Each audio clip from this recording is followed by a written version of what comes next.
Cyclone MMA.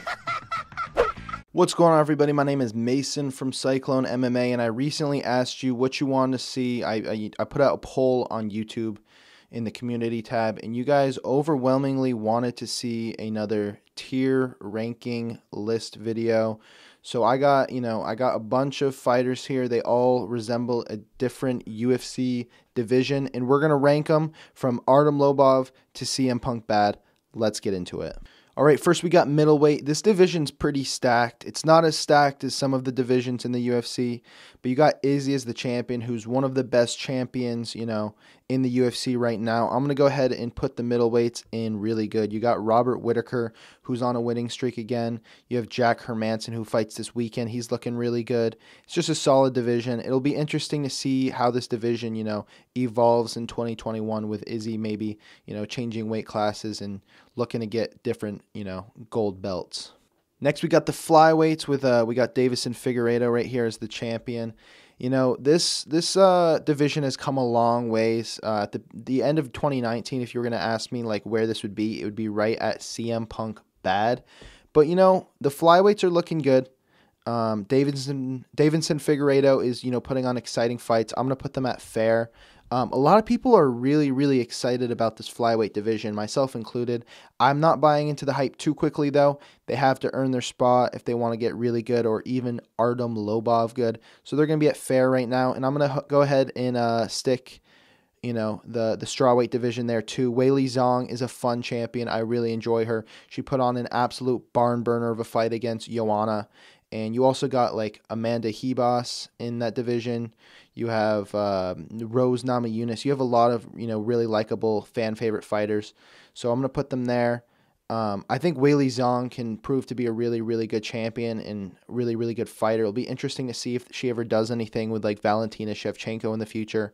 But as for right now, that's where I have women's strawweight. As for light heavyweight, it was a mess this year. You had John Jones vacating. You had the Dominic Reyes versus John Jones fight where a lot of people thought that Reyes won. And then he ended up, losing the fight to John. And then he ended up losing a fight to Jan. So I'm going to go ahead and put these guys. This is tough. It's either really good or fair. I'm going to be harsh on this one. I'm going to put it in fair. I think it's a good division. I think it'll be interesting to see if Izzy goes to fight Jan. But with having, John Jones leave the division, it kind of hurts it. I mean, it helps it grow, but you don't have as much talent in that division now. So, yeah. Next, we have welterweight. I think welterweight's really good. You have a lot of, competitive fighters there. I mean, a couple of years ago, we were all talking about how good Tyron Woodley was. He might not have had the best style. A lot of people didn't really enjoy Woodley as a champion, but he was a really, really talented fighter. And just the way that Usman handled him and the way that, Gilbert Burns handled him and how Colby Covington handled him, you realize that this is a really, really talented division. And Usman's just a really, really good champion. I know he doesn't have the most entertaining style, but he gets the job done. You also have Jorge Masvidal in there, the BMF. You got Nate Diaz. You got a bunch of just really, really fun fighters in there and really, really talented dudes. Next, we got Bantamweight. So I got two Amanda Nunes here because, she's a champion of two divisions. Bantamweight, It's tough because Amanda is such a dominant champion that a division looks weak. But when you look at the names here, you got GDR, you got Holly Holm, Aspen Ladd, Raquel Pennington. You have a lot of really good fighters in this division. Unfortunately, with a champion as dominant as that, you kind of have to put it in meh. I don't think anyone's really, really excited about any specific matchup in this division. It's really just seeing Amanda Nunes just take another life. I mean that metaphorically. She's not actually killing people. It's almost tough to be just such a dominant champion that no one thinks that anyone can beat you. And for that reason, I'm going to go ahead and grab featherweight real quick. And I'm putting women's featherweight at CM Punk Bad just because it doesn't have any rankings, dude. Like, look on UFC. They don't have rankings. And if you don't have rankings, you're probably not the most established division, Next, we have, men's lightweight, and I'm going to go ahead and just go right to Arnhem Lobov good. I know, I say the thing where you don't want a super dominant champion because they kind of crush everyone, but this division's too good to discredit it for that. You got Khabib as the champ, super dominant, undefeated, but you also have fighters like Justin Gaethje, Dustin Poirier, Tony Ferguson, Conor McGregor, Dan Hooker, RDA. There's so many. This is the division where everyone knows who's in it. It's just murderer's row. It's just stacked to the gills. It's the best division in the UFC. Yeah.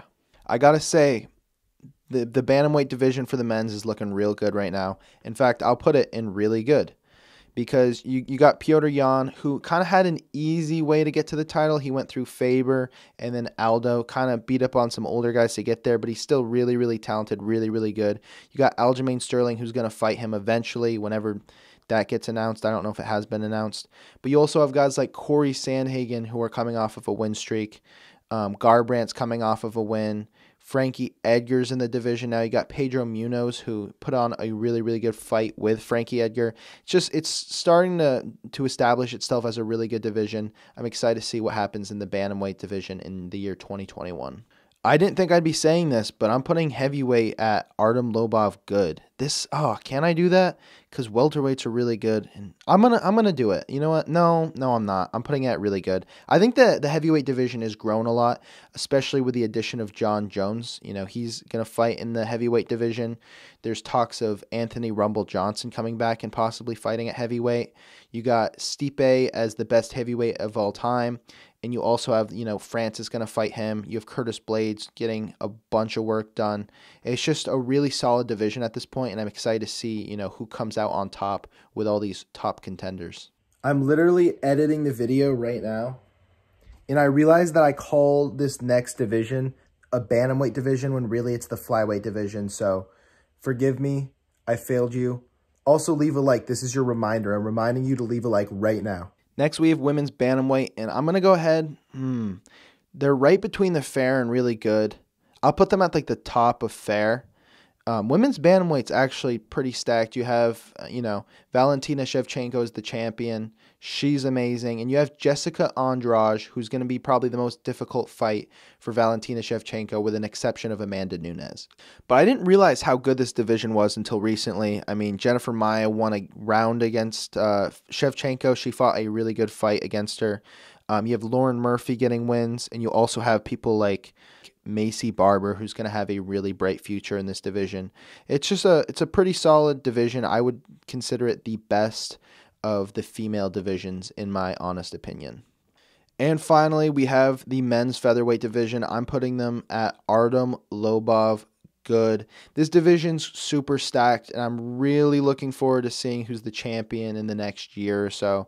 You have Alexander Volkanovski as the champ, and you have, Max Holloway as the #1 contender that a lot of people believe should be the champion right now. Brian Ortega just came off of a crazy fight against the Korean Zombie. You got Zabit Magomed Sharipov, Yair Rodriguez, and Calvin Kattar, Josh Emmett, all of these guys who are on winning streaks and just putting people away in just really, devastating fashion.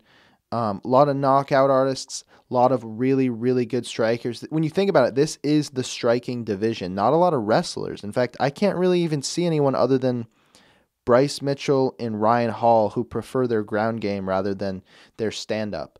So for that, I'm putting it in Arnhem Lobov good. And there you have it, guys. This is my list. Screenshot it. Show all your friends.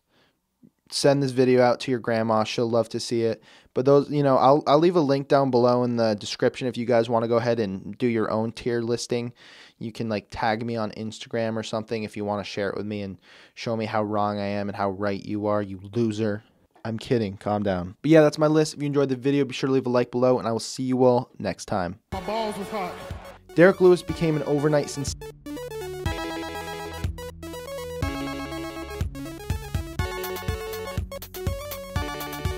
Amanda Nunes versus Megan Anderson. Amanda. Duh. Next, we got Arnhem Lobov. We're going to stick him right up at S tier. Just kidding.